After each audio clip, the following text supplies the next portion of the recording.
네, 인사하시겠습니다. 마라타. 네, 네. 이제 진짜 봄 날씨가 된 것 같습니다.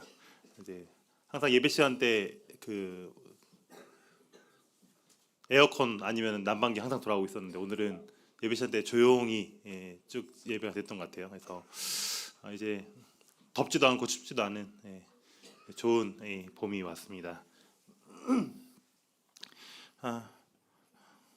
봄이 어제도 엄청 날씨가 좋았었고 오늘도 날씨가 좋은데 이런 좋은 날씨 가운데서도 정말 이런 좋은 것들을 허락하신 하나님의 은혜, 참 우리가 이 당연하게 생각하고 있는 것들에 대해서 참 당연한 것들이 아니라는 것들 다시 한번 생각하게 되고, 또 우리들이 하나님께서 얼마나 우리에게 항상 좋은 것들을 허락하시는지, 공급하시는지, 또 하나님의 선하심을 우리들이 이런 좋은 날씨들을 통해서 다시 한번 생각해 보게 되는 것 같습니다.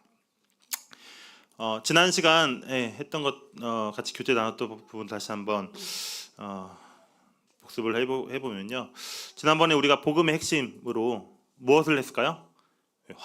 화목에 대해서 같이 교제를 나눴습니다. 그래서 우리가 정말 복음을 통해서 우리가 구원받고 또 우리가 계속해서 지금 복음을 전하는 자로서 우리가 부르심을 받았는데, 우리가 이 화목을 우리 결코 잊어서는 안 된다라고 지난번에 같이 교제를 나눴습니다. 그래서 성경에서 나오는 화목은 구약과 신약에서 계속해서 화목에 대해서 나오고 있는데, 일단은 큰 의미는 헬라어로 힐라스코마이, 그래서 달래는 것, 화해시키는 것을 우리가 말합니다. 그래서 구약에서의 화목을 보면은 우리가 제사를 지낼 때, 속건제나 속죄제를 지낼 때 그런 의식 규정들을 할 때 이 화목이 나오고 있고요. 또 실제로 민수기에 보면은 이 하나님의 심판, 하나님의 진노에 대해서 비방하고 또 불순종하는 백성들에게 하나님의 진노가 내려졌고, 또 이 진노를 속하기 위해서, 화목하기 위해서 우리가 속죄하고 있는 모습들을 민수기를 통해서 우리가 확인해 볼 수가 있습니다. 그리고 이 화목은 이 구약에서 끝나는 것이 아니라 신약까지 쭉 이어져 옵니다. 어떻게 보면 이 구약에서 화목은 신약에서 화목을 더 확증하기 위해서 미리 보여주신 것이 아닌가 생각이 듭니다. 그래서 신약에서 화목을 보면 로마 3장 21절부터 26절까지를 보면 하나님이 죄인들을 의롭다고 하시는 그 근본적인 이유에 대해서 말씀하고 있습니다. 하나님께서는 값없이 의롭다 하심을 우리에게 얻게 하시기 위해서 하나님께서 이 예수 믿는 자를 의롭다 하시기 위해서 예수님을 화목제물로 세우셨다라고 말씀하고 계십니다. 우리 히브리서 2장 17절을 보면은 이 예수님께서 신실한 대제사장이 되셔서 백성의 죄를 속량하려 하셨다. 그래서 예수님께서 왜 인간이 되셨을까? 바로 화목하시기 위해서 인간이 되셨다는 사실들을 우리가 기억할 필요가 있습니다. 그리고 요한일서 2장 1절부터 2절 말씀을 보면은 우리가 우리 죄를 위한 화목제물이신 예수님을 말씀하고 계시는데, 그분은 부활하시고 나서, 승천하시고 나서 계속해서 우리의 대언자로서 우리를 변호하고 계시고 우리의 편에 계셔서 항상 우리를 위해서 기도하시고 힘써 주시고 계시는 분임을 말씀하고 계십니다. 그리고 마지막으로 요한일서 4장 말씀 보시면 우리가 하나님의 사랑이 어떤 사랑일까를 하게 될 때 이 하나님께서 우리를 사랑하셔서 우리 죄를 속하기 위해서 화목제물로 그 아들을 보내셨다. 그래서 이 화목제물을 통해서 하나님의 사랑이 얼마나 큰지 우리는 알 수 있다라고 말씀하고 계십니다. 그래서 우리가 이 화목은 이 세 가지를 생각해 볼 필요가 있습니다. 화목은 먼저 하나님의 사역이라는 것. 우리가 세상의 수많은 종교들이 자신의 노력으로, 자신의 힘으로 신께 나아가려고 하고 신을 달래서 내가 원하는 대로 내가 원하는 것들을 얻고자, 취하고자 노력합니다. 근데 성경에 나와서는 화목은 분명하게 누구의 사역일까요? 사람이 하는 것이 아니라 하나님께서 하는 겁니다. 신이 하시는 겁니다. 그래서 이 화목은 인간이 아무리 노력한다고 해서 이걸 할 수가 없고 오로지 하나님께서 할 수가 있는 부분이고, 또 하나님만이 이 화목하신 사역들을 할 수가 있다는 겁니다. 그리고 두 번째로 이 화목은 예수 그리스도의 죽음에 의해서 이루어졌다는 것. 예수님께서 이 땅에서 제일 잘하신 게 뭘까요? 이 땅에서 제일 잘하신 것, 병을 고치시고 귀신을 쫓아내시고 기적을 행하신 것, 우리는 항상 그거에 초점을 맞추는데 예수님께서 이 땅에서 제일 위대한 사역을 보게 될 때 바로 예수 그리스도의 죽음을 통해서 이 화목 사역을 이루셨다는 겁니다. 그래서 예수님께서 병 고친 것 때문에 기적을 행한 것 때문에 우리가 예수를 믿는 것이 아니라 예수님께서 우리 죄를 대신해서 죽으셨기 때문에, 그리고 그로 인해서 우리가 의롭다 하심을 얻었기 때문에 우리의 지금 믿음 신앙생활을 할 수 있다는 것, 이걸 우리가 잊어서는 안 되겠고요. 그리고 마지막으로 화목은 하나님의 의를 나타내 보인다는 것. 그냥 용서할 수도 있어요. 그냥 너 죄 없어 이렇게 할 수도 있지만은 하나님께서 분명하게 심은 대로 거둘 것이다, 네가 행한 대로 갚을 것이다 라고 하나님께서는 분명히 그 규칙을 만드셨고, 또 그 규칙대로 하나님께서는 이 땅에서 행하시기 위해서 분명하게 처벌받아야 했고, 근데 그 처벌을 우리가 받는 대신에 예수님을 대신해서 받게 하셨다는 겁니다. 그래서 이것은 우리가 불공평하다, 불공정하다는 게 아니라 오히려 하나님께서는 의를 행하시기 위해서, 정말 하나님께서는 어디에도 치우치지 않고 확실하게 의를 행하신 분이라는 것을 나타내시기 위해서 이 화목 사역을 하셨다는 겁니다. 그래서 우리는 이 복음을 전할 때 이 세 가지를 잊지 말아야 됩니다. 우리는 항상 이 복음을 전할 때 하나님은 당신을 사랑하십니다, 물론 이것도 좋죠, 맞는 말이죠. 근데 우리 분명하게 그 사람이 갖고 있는 죄에 대해서 우리는 이야기를 해야 됩니다. 직접적으로 말하든 아니면은 간접적으로 그 죄를 인식하게 하든. 그래서 이 죄에 대해서 먼저 느끼지 못한다라면은 우리가 복음을 제대로 전했다라고 할 수가 없습니다. 먼저 그 사람이 죄인이라는 사실도 우리는 알 수 있도록, 또 인지할 수 있도록 우리가 최선을 다해서 우리가 알려줘야 될 것입니다.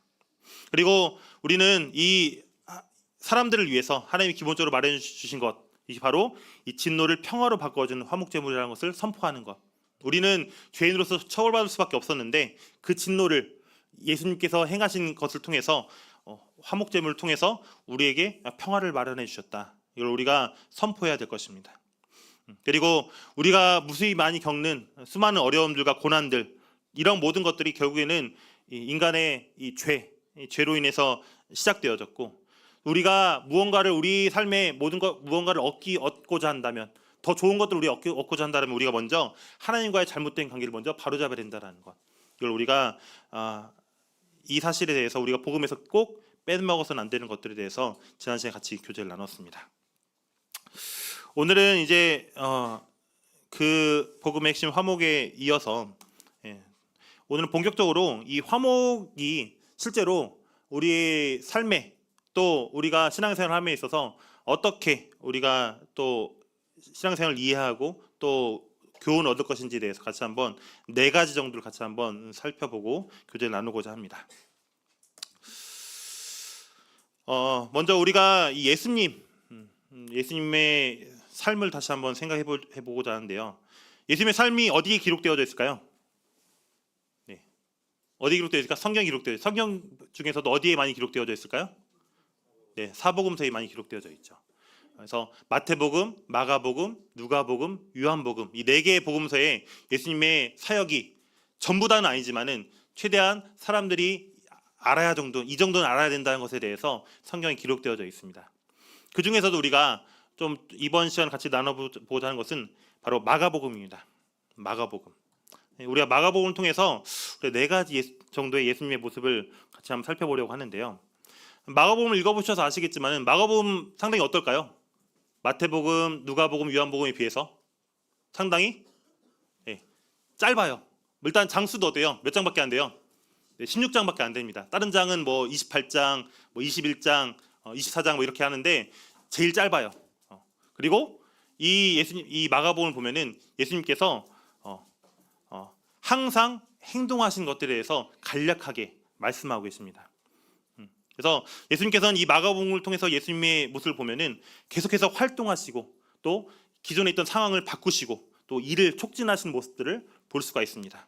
그래서 구체적으로는 우리가 기적들을 일으키시고 또 제자를 불러서 훈련시키시고 또 그 당시에 사람들이 진리라고 믿는, 당연히 그렇게 해야 되는 거 아니야라고 생각하는 것에 대해서 무엇이 잘못되었는지에 대해서 그 오류를 지적하시고, 또 그 당시 사람들이 경건하다, 이렇게 하는 게 경건한 거야, 금식도 하고 우리가 이 하나님께 드리는 것 그게 경건한 거야라고 하는데, 그런 것들도 물론 외적인 것도 중요하지만은 여기는 그 동기가 중요하다.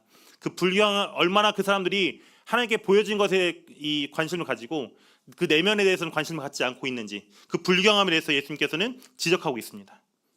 그리고 또 예수님께서 그 열심히 키웠던 그 제자들 다 어때요? 다 배신했죠. 배신하고 또 오히려 예수님을 정죄하고 또 십자가 처형에까지 당하시게 되는데, 그것에 대해서 전혀 반항하지 않으시고 그대로 정면으로 대치하시는 모습들을 볼 수가 있습니다. 예수님께서는 이 마가복음을 통해서 정말 행동적인 분이셨다라는 것도 우리가 볼 수 있겠고요. 두 번째로 우리가 살펴볼 것들은 예수님께서는 자신이 어떠한 분인지를 알았다는 겁니다. 자신이 물론 마리아의 아들로 태어났지만은 자신이 실제로 어떠한 분이신지, 하나님의 아들이셨고 또 이 하나님 아들로서 왜 왔을까요? 이 세상을 구원할 메시아로서 왔다는 것들을 예수님께서는 알고 계셨다는 겁니다. 그래서 마가복음 계속해서 살펴보시면은 나중에 시간 나실 때 한번 쭉 한번 읽어보세요. 마가복음을 통해서 예수님께서 제자들에게 자신이 어떠한 분이신지 어떻게 하실까요? 계속 알려주세요. 내가 왜 이 땅에 왔고, 내가 지금 이거 하고 있는 것들은 무엇이 어떤 일이고, 이런 것들에 대해서 예수님께서는 계속 말씀하시는데, 제자들은 그 예수님이 이해될까요, 안 될까요? 이해 안 됐죠. 언제까지 이해 안 됐어요? 예수님이 돌아가실 때까지도 이해를 못했어요. 예수님께서 계속 내가 어떤 분인지 알려주는데 불구하고 제자들은 그 부분에 대해서 이해할 수가 없었습니다. 아이러니하죠. 계속 알려주는데 몰라요. 똑같이 듣고 있는데 몰라요. 근데 이제 성령님께서 이 제자들에게 임하고 나서 왜 그런지에 대해서 다 이제 이해하게 되는 거죠. 그래서 우리가 이 예수님께서는 그 제자들에게 알려주시기 이전에 먼저 자신이 어떠한 분이신지를 분명히 알고 계셨고, 또 자신의 어떠한 운명으로 어떠한 죽음을 당할 것인지도 알았을까요, 몰랐을까요? 아셨다는 거죠. 그래서 예수님께서는 자신의 가장 큰 사명을 알고 계셨습니다. 바로 뭘까요? 바로 죽임을 당하는 겁니다. 죽기 위해서 이 땅에 오셨다는 겁니다. 이 예수님의 말씀을 살펴보면은 베드로가 가이사랴 빌립보, 지난번에 이제 석권님께서 같이 교제해 주셨는데, 가이사랴 빌립보에서 예수님을 그리스도라고 베드로가 고백을 하죠. 그 뒤로 이 예수님께서 적어도 한 4번에 걸쳐서 자기가 죽임을 당하고 부활할 것이라고 예언하셨습니다. 미리. 그래서 예수님께서는 자신이 죽임을 당할 것이라는 것을 분명하게 알고 계셨고, 또 이것이 성경에 기록되어져 있었고, 또 이것은 많은 사람들이 하나님과의 관계를 맺기 위해서, 새로운 관계를 맺기 위한 것이라고 하나님께서는 분명하게 말씀하고 계십니다. 그래서 오늘도 우리가 같이 예배를 드렸지만은, 인자가 온 것은 자기 목숨을 많은 사람의 대속물로 주려 하기 위해서, 또 이것은 많은 사람을 위하여 흘리는 피, 나의 피 곧 언약의 피니라 라고 말씀하신 것처럼, 예수님께서는 자신이 분명히 죽임을 당할 것이라는 것을 알고 또 그렇게 사셨다는 겁니다. 마지막으로 4번째입니다. 근데 이제 이 앞에 3번째는 다 잘 이해가 되시죠? 4번째는 뭔가 좀 잘 안 어울려요. 예수님께서 이 죽음을 두려워하셨을까요? 두려워하지 않으셨을까요? 두려워하셨어요? 두려워하지 않으셨어요?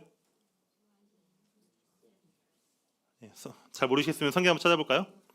네, 마가복음 펴보시겠습니다. 마가복음 14장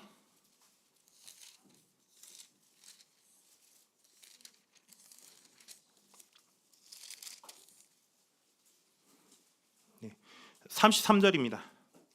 마가복음 14장 33절. 자, 같이 한번 읽어보겠습니다. 마가복음 14장 33절 34절입니다. 읽어보겠습니다. 시작. 베드로와 야고보와 요한을 데리고 가실새 심히 놀라시며 슬퍼하사 말씀하시되 내 마음이 심히 고민하여 죽게 되었으니 너는 여기 머물러 깨어 있으라 하시고. 그래서 어떤 번역본에는 이 공포와 낙담이 엄습했다. 그래서 말씀하셔서 내 마음이 금방이라도 슬픔으로 터질 것 같다라고 하는 번역본도 있습니다. 그리고 예수님께서 이 기도하실 때 우리가 살펴보면은 우리가 보통 서서 기도할 때, 그 당시 사람들은 서서 기도 많이 했거든요. 서서 기도하거나 아니면은 무릎을 꿇거나 이렇게 기도했는데, 예수님께서 어떤 자세로 기도하셨을까요? 보니까 엎드려서 기도하셨어요. 엎드려 기도한다는 건 어떤 느낌일까요? 정말 절박하다는 거죠. 정말 사람이 궁지에 몰렸을 때, 성도님도 엎드려 보신 적 있으세요? 정말 내 힘으로 도저히 안 될 때 엎드려서 기도한 적, 더 이상 일어날 힘도 없어서 엎드려서 기도한 적. 예수님도 그 엎드려서 기도하셨다는 겁니다. 그만큼 예수님께서는 자신이 장차 닥칠 일에 대해서 그런 내적인 격변과 또 외로움을 예수님께서는 느끼고 계셨다는 겁니다. 그리고 그 모습들은 예수님의 기도에서도 우리가 볼 수 있죠. 뭐라고 말씀하세요? 이 잔을 내게서 옮기시옵소서. 예수님께서 자신이 이 땅에 오신 이유 안다고 모른다고요? 알아요. 예수님께서 이 잔 마시기 위해서 오신 거예요. 근데 예수님께서 뭐라고 말씀하시는 거예요? 이 잔을 정말 제발 옮겨달라고 그렇게 예수님께서 말씀하고 계신 겁니다.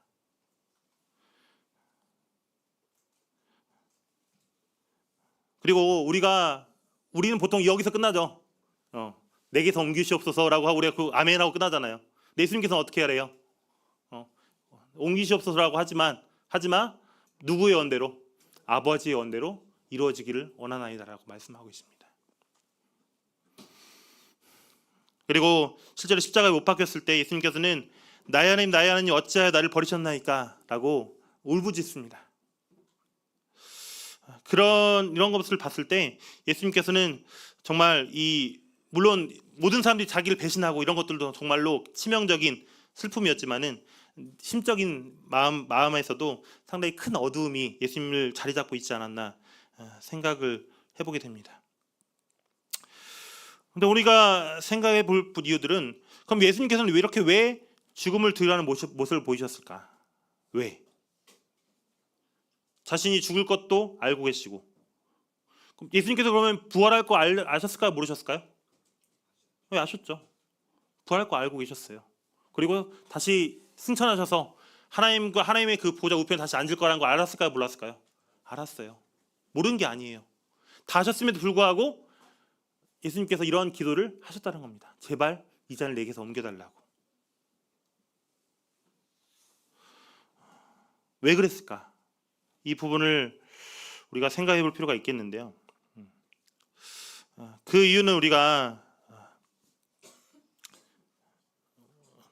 다들 알고 계시겠지만은 예수님께서 십자가에 못 박히신 이유가 뭐예요? 네, 죄를 대신하시기 위해서, 죄의 형벌을 받기 위해서, 세상 죄를 대신 지고 가시기 위해서 이 땅에 오셨다는 겁니다. 예수님께서 죽으신 거는 억울한 죽음이 아니에요. 물론 우리가 봤을 때 예수님께서 죄가 하나도 없으신데 억울하게 죽으셨다 생각할 수 있어요. 근데 예수님께서 그 당시 당했던 그 형벌은 예수님께서 뭐가 되신 거예요? 죄가 되셨습니다. 죄 그 자체가 되셨다는 겁니다. 그리고 그 죄에 대한 하나님의 심판을 예수님께서 지셔야 됐다는 거예요. 그래서 마틴 루터는 이렇게 얘기해요. 어떤 사람도 이 사람처럼 죽음을 두려워하는 사람은 없었다. 성민들도 죽음 두려우세요? 두렵지 않으세요? 두려우면 마음이 조금이라도 있죠. 근데 예수님만큼 두려운 분이 이 세상에 없을 거다라고 말씀하고 있는 거예요. 왜? 그 예수님의 죽음이야말로 정말 죄인의 죽음, 아무런 희망도 소망도 없는 이 죽음을 예수님께서 맞이하셔야 했기 때문에 누구를 대신해서요?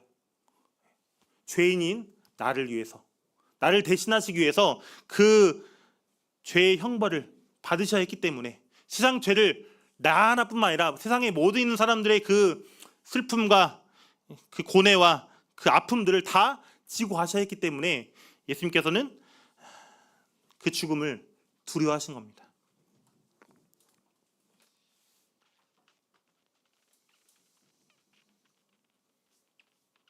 그래서 예수님께서는 이 겟세마네 동산에서 예수님께서 이렇게 기도하신 것들은 자기가 의로운 죽음이 아니라 범죄자들 같이 죽을 거라는 것들을 아셨기 때문에, 그리고 그 범죄자들의 죽음은 어떤가요? 화려해, 비참해요. 그리고 아무런 희망도 없어요. 그런 죽음을 맞이해야 하셨기 때문에 예수님조차도 이 죽음을 두려워하는 모습들을 우리가 볼 수 있습니다. 우리가 당해야 했을 죽음을요. 그래서 이 예수님의 죽음을 수십 세기 전에 이사야가 이렇게 얘기를 하죠. 우리는 생각하기를 그는 하나님께 맞으며 그가 징계를 받음으로 우리가 평화를 누리고 여호와께서는 우리 모두의 죄악을 그에게 담당시키셨도다. 그리고 마땅히 형벌받을 내 백성의 허물 때문이라. 여호와께서 그에게 상함을 받게 하시길 원하사 그의 영혼을 속건제물로 드리기에 이르면. 이사야 53장 4절부터 10절까지 이 말씀들을 우리가 쭉 살펴보면은 예수님의 죽음이 이 죄인들의 죽음이어야 했기 때문에 예수님께서는 예수님이 이 땅에 오신 이유가 바로 이 죽음을 당하신 것이었지만은 그럼에도 불구하고 예수님께서는 이 죽음이 그토록 두렵고 떨리셨다는 겁니다.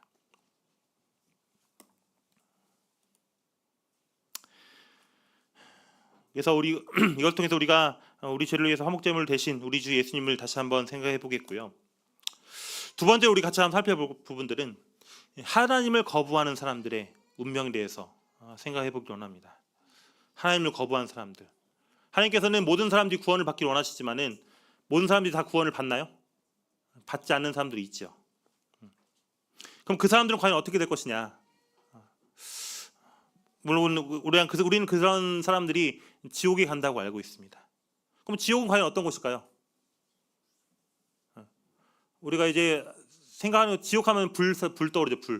불 말고는 이것이 어떤 고통이 있는지에 대해서 우리가 상상하기 쉽지가 않아요. 그런데 우리가 이 하나님을 거부한 사람들이 어떤 운명에 처하게 될까 생각하게 될 때 우리가 이 십자가에 달리신 예수님의 모습을 생각해 보게 되면은 지옥이 어떤 곳인지 한번 우리가 좀 상상해 볼 수 있지 않을까 생각이 듭니다. 예수님께서는 이렇게 말씀하시죠. 마가복음 14장 21절에 보면 그 사람은 차라리 나지 아니하였더라면 자기에게 좋을 뻔하였느니라. 누구에게 하신 말씀이에요? 가룟 유다. 예수님을 판 가룟 유다에게 하신 말씀입니다. 어떻게 보면은 하나님을 믿지 않는 사람, 예수님을 이 개인의 구주로 주인으로 영접하지 않은 사람들은 어떻게 보면은 이 말씀이 차라리 더 낫지 않을까 생각이 들게 되는 것 같습니다. 그래서 우리가 십자가에서 예수님이 당하신 형벌들을 같이 한번 생각을 해보면 예수님께서 그 십자가에서 어떤 형벌을 받으셨을까 우리가 생각해 보길 원합니다. 십자가에서 하나님께서는 이 자기 아들 예수님을 통해서 우리 죄를 심판하셨고 또 예수님께서는 우리 죄악으로 인해서 우리가 받아야 할 그 응분의 벌을 담당하셨습니다.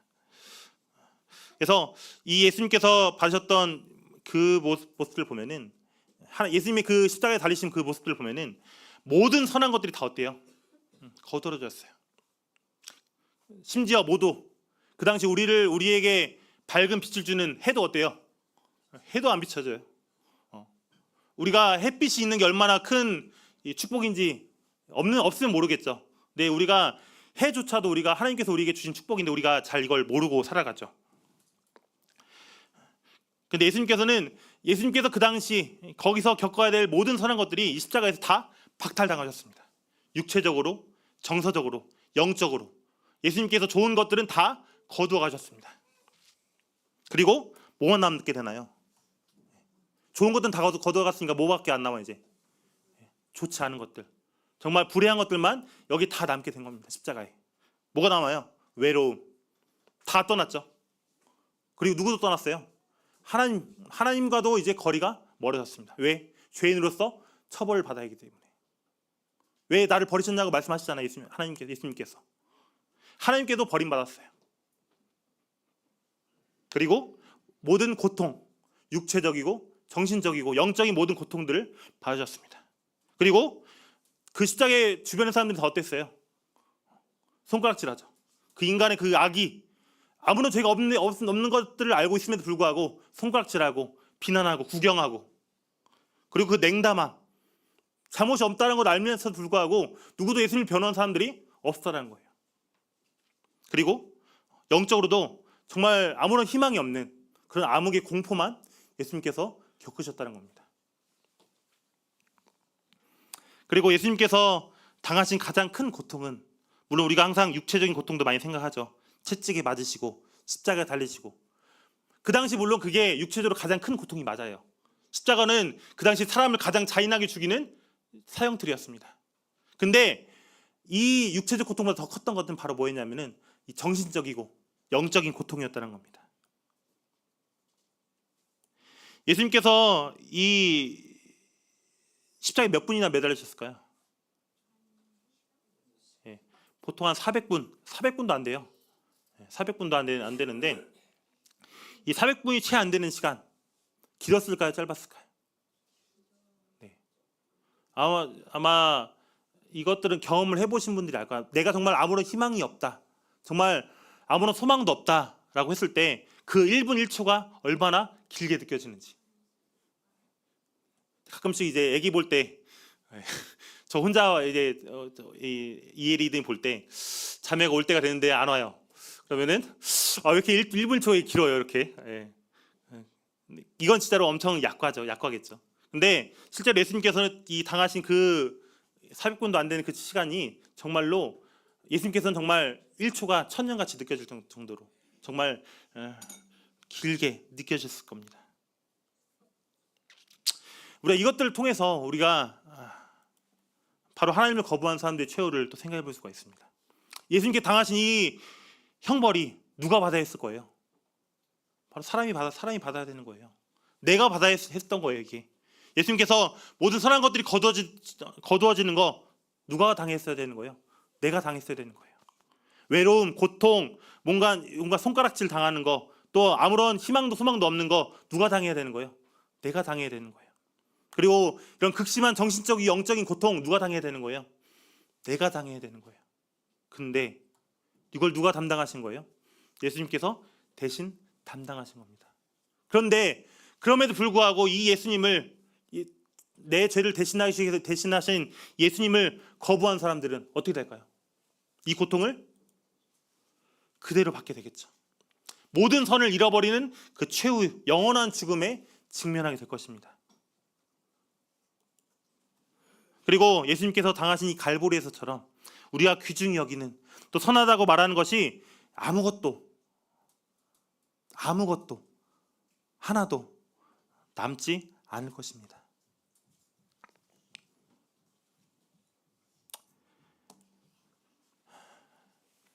그리고 우리가 세 번째로 우리가 살펴볼 것들은 하나님이 주시는 평화에 대해서 같이 살펴보겠습니다. 평화. 성도님 평화로우신가요? 평안이 있으신가요? 네. 이 평화, 우리가 평화라고 생각했을 때 우리가 세상 사람들이 이렇게 얘기하죠. 또는 하나님을 어중간하게 믿고 있는 사람들이 이렇게 얘기를 하죠. 하나님이 어떤 사람을 가장 삶에 힘겨운 이런 어려움들에서 나를 보호해 주실 것이다. 그리고 그것을 아니까 내가 행복하고 걱정이 없다. 이렇게 생각하는 내적 평온이라고 생각할 수 있습니다. 근데 물론 이런 이렇게 평화를 생각하는 사람도 있지만은 하나님께서 말씀하신 평화는 이런 개념과 전혀 다릅니다. 하나님께서 말씀하시는 이 평화는 뭐냐? 항상 우리가 또 잊을 때가 많은데, 하나님께서는 우리에게 어떤 존재이신가요? 네. 원래 우리가 어떤 관계였어요? 하나님과 원수된 관계였어요. 적대적인 관계였어요. 원수는 뭐예요? 항상 싸우고 대립하는 거예요. 같은 편이 될 수 있어요? 없어요? 없어요. 하나님과 우리의 관계는 이런 원수이고 적대적인 관계였는데, 하나님께서 이제 어떤 분이 되신 거예요? 내 편이 되신 거예요. 우리 편이 되신 거예요. 나도 하나님 편이 된 거예요. 그렇기 때문에 어때요? 이제는 한 편이기 때문에 우리가 서로가 서로를 위하는 존재가 되는 거예요. 그전까지 우리가 하나님과 반목하고 하나님과 함께 어울릴 수 없었는데, 이제는 하나님께서 우리를 위하시고 우리도 하나님을 위해 살아가는 이런 관계를 맺게 되는 겁니다. 이게 바로 성경에서 말하는 하나님의 평화로운 관계입니다. 그리고 이 평화는 뭐로부터 시작되나요? 바로 이 원수의 관계를 이 평화의 관계로 만들게 된 것, 바로 화목제물로 오신 예수님을 통해서 가능하게 된 겁니다. 그리고 우리는 이 화목제물이신 예수님을 통해서 우리는 새롭게 어떤 관계가 시작되나요? 바로 용서와 용납의 관계가 시작이 됩니다. 성도님들 구원받고 나서 죄 안 지으시나요? 죄 지으시죠. 그럼에도 불구하고 예수님께서는 어떻게 하시나요? 우리를 용서하십니다. 그리고 그대로 받아들이세요. 용납하세요. 저는 이제 이 부분들을 가장 느끼고 있는 부분 중에 하나가 결혼을 하고 나서 이거에 대해서 많이 느끼는 것 같더라고요. 용서와 용납의 관계. 정말 결혼에서 가장 필수적이다. 우리는 서로의 연약함 때문에 서로에게 상처를 줘요. 내가 말하는 것, 내가 행동하는 것, 내가 의도했던 의도하지 않건 내가 이런 것들을 통해서 상처를 줍니다. 그럼 어떻게 해야 돼요? 계속 싸워요? 서로 뭐 해야 돼요? 화해해야죠. 서로 화해하려면 어떻게 해야 돼요? 서로가 용서해야 되겠죠. 그리고 그 모습을 받아들여 줘야겠죠. 제가 결혼하기 전에 이제 저희 주례를 맡으신 김종관 선생님께 가서 이제 같이 식사하면서 같이 교제를 나눴었는데 선생님께서 한 가지만 당부하신다고 말씀하시더라고요. 뭐라고 말씀하셨을까요? 네? 싸우지 마라? 아니, 그거 아닙니다. 뭐라고 말씀하셨냐면은 상대방을 바꾸려고 노력하지 말아라. 바꾸려고 하면은 싸운다. 이거였거든요. 왜 그럴까요? 우리는 상대방이 어떤 이 흠들을 보면은 뭐 하려고 해요? 지적해서 바꾸려고 해요. 근데 바꿔줘요, 안 바꿔줘요?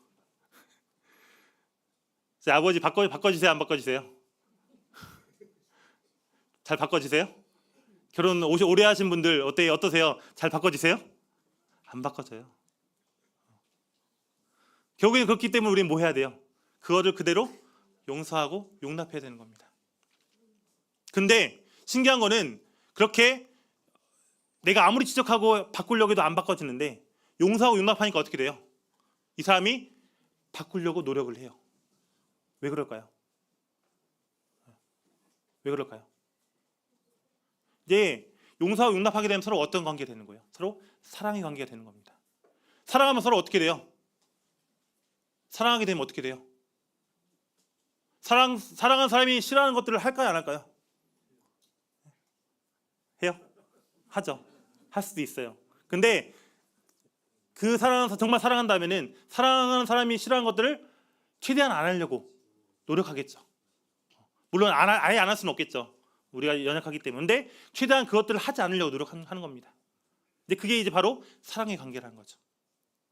우리도 저도 이제 말했지만은 저도 이제 자매랑 같이 이제 결혼해 벌써 4년이 넘어가는데 같이 이야기하면서 서로가 뭘 싫어하는지 이제 몇 번 투닥투닥하면서 이제 알게 돼요.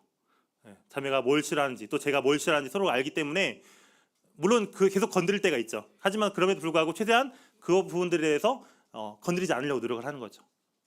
왜 그럴까? 이게 바로 사랑하니까. 이 부분이 이제 우리와 하나님과 관계도 마찬가지라는 겁니다. 우리가 정말 하나님을 사랑한다면은 우리가 이 모습 그대로 살아갈까 안 살아갈까요? 살아가지 않아요. 내가 하나님께서 나를 얼마나 사랑하시는지 내가 안다면, 또 내가 정말 하나님을 사랑한다라면은 사랑하는 하나님의 싫어하는 것들 내가 계속 하려고 할까요? 안 해요. 죄 짓는 것보다 하나님 속상하게 하는 게 더 싫다라면은 죄 안 지어요. 근데 그만큼 우리가 하나님을 사랑하는 게 부족하다는 거예요. 아니면 내가 하나님께서 나를 얼마나 사랑하는지 내가 잘 모른다는 거예요. 이게 이 변화가 없다라면. 그래서 하나님께서 우리가 이 하나님의 사랑을 생각하게 될 때 하나님의 사랑은 결국 사람을 변화시킵니다. 그게 5년이 됐든 10년이 됐든 하나님께서 원하신 대로 우리를 다듬어 가시고 우리 계속해서 그 다듬어질 때까지 우리에게 계속해서 한결같이 사랑해 주시고 또 우리의 그 사랑에서 떠나지 않게 하시고 우리를 보호하시고 하셔서 우리가 결국에는 그것을 깨닫고 하나님께로 나와서 하나님께서 원하시는 또 하나님께 순종하는 삶을 살아갈 수 있도록 우리를 인도하신다는 겁니다. 그래서 골로새 1장 20절 같이 한번 읽어보겠습니다. 1장 20절 시작. 그의 십자가의 피로 화평을 이루사 만물 곧 땅에 있는 것들이나 하늘에 있는 것들이 그로 말미암아 자기와 화목하게 되기를 기뻐하심이라. 그리고 하나님께서는 이 십자가의 피로 화평을 이루셨는데 이것이 나 하나뿐만 아니라 모든 만물 또 이 땅에 있는 것들 하늘에 있는 모든 것들이 화목하게 되기를 원하신다. 기뻐하신다라고 말씀하고 있습니다. 그래서 하나님께 이 화목과 이 화평은 정말로 뗄 수 없는 이런 관계라는 사실들을 우리가 생각해 볼 필요가 있습니다. 네, 마지막으로 하나님의 영광에 대한 것입니다. 요한복음 13장 31절 말씀 보면은 한번 같이 한번 읽어보실까요? 13장 31절 시작. 지금 인자가 영광을 받았고 하나님도 인자로 말미암아 영광을 받으셨도다 라고 말씀하고 있습니다. 자, 이 말씀은 예수님께서 어떤 상황에서 말씀하신 걸까요? 요한복음 13장 보면 아직 예수님께서 십자가에 못 박히시기 전이시죠. 그리고 제자들과 함께 하고 계신 그 상황입니다. 그리고 이 직전에 누가 나갔을까요? 바로 가룟 유다가 예수님을 팔러 나갔습니다. 그 나간 직후에 예수님께서 뭐라고 말씀하시냐면은 바로 이렇게 지금 인자가 영광을 받았다. 받을 것이다. 받았다. 그리고 하나님도 인자로 말미암아 영광을 받으셨다라고 말씀하고 있습니다. 예수님께서 지금 뭔가 하신 게 있어요, 없어요? 네. 예수님께 한 게 없고 지금 당장 달라진 건 뭐 하나밖에 없어요. 가룟 유다가 예수님 팔로 나간 것밖에 없어요. 근데 그 상황에서 예수님께서는 이렇게 말씀하고 계시는 겁니다. 인자가 영광을 받았고 하나님께서 영광을 받으셨다. 이 영광을 받으신 예수님과 하나님의 우리가 모습을 생각해 보길 원합니다. 예수님께서 영광을 받으신 것은 예수님께서 죽음을 이기시고 부활하신 것, 그리고 이 땅을 떠나셔 승천하신 것, 이때의 영광을 받으신 것이 아니라 언제도 받으셨다는 거예요. 바로 이 속죄의 죽음, 또 십자가의 들리심. 근데 아직 들렸어요, 안 들렸어요? 들리지 않았어요. 그리고 그것이 촉진되는, 이 가룟 유다가 지금 그걸 촉진하러 갔죠. 지금 예수님을 팔러 지금 갔잖아요. 예수님이 이 땅에 오신 이유가 지금 하나씩 지금 뭐 하고 있는 거예요? 이루어지고 있는 거예요. 하나님 뜻이 지금 이루어지고 있는 상황인 겁니다. 하나님 뜻이 그렇게 이루어지고 있는 상황을 통해서 하나님께서 뭐 하신 거예요? 영광을 받으신 겁니다. 그리고 그 하나님 뜻을 이루고 있는 예수님께서도 영광을 받으셨다라고 말씀하고 있습니다. 그래서 우리가 생각할 부분들은, 우리가 예수님께서 이 땅에서 죽으시고 부활하시고 승천하셨습니다. 이 중에서 가장 중요한 게 뭘까요? 죽으시고 부활하시고 승천하신 거. 중요한 거. 다 중요하죠. 죽음도 중요하고 부활도 중요하고 승천도 중요하고 예수님께 빠져서는 안 될 모든 중요한 요소인데, 저는 개인적으로 바로 이 예수님의 죽으심이 정말 이 하나님께서 하나님 뜻을 이루기 위해서 가장 필수적인 조건이지 않았나 생각하게 됩니다. 그리고 그만큼 예수님의 죽으심이 하나님께서 가장 영광 받으시는, 그리고 예수님 자신도 가장 영광 받으시는 위대한 가치로운 일이지 않았나 생각이 듭니다.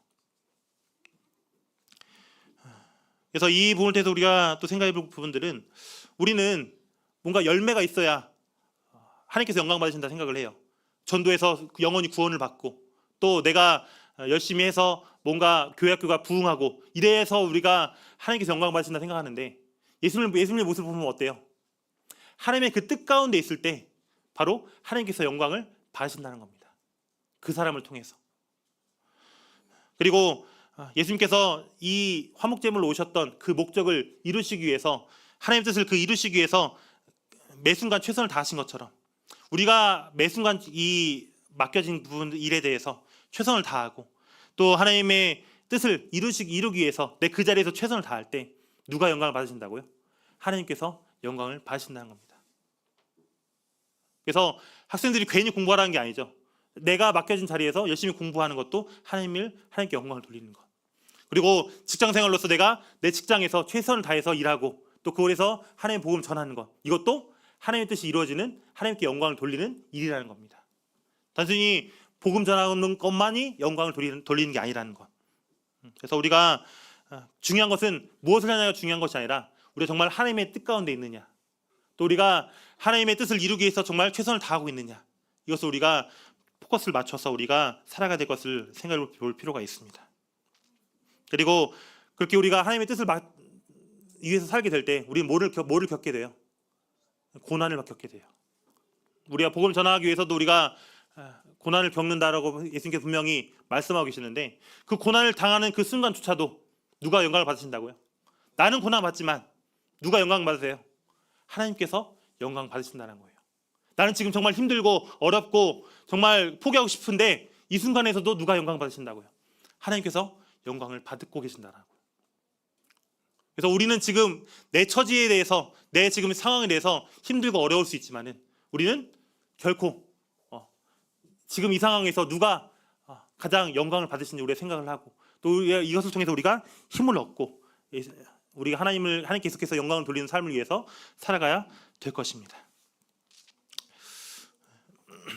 그래서 우리가 같이 이 화목에 대해서 화목을 통해서 우리가 네 가지 같이 살펴보았습니다. 우리가 정말 이 복음의 핵심이죠. 화목이야말로.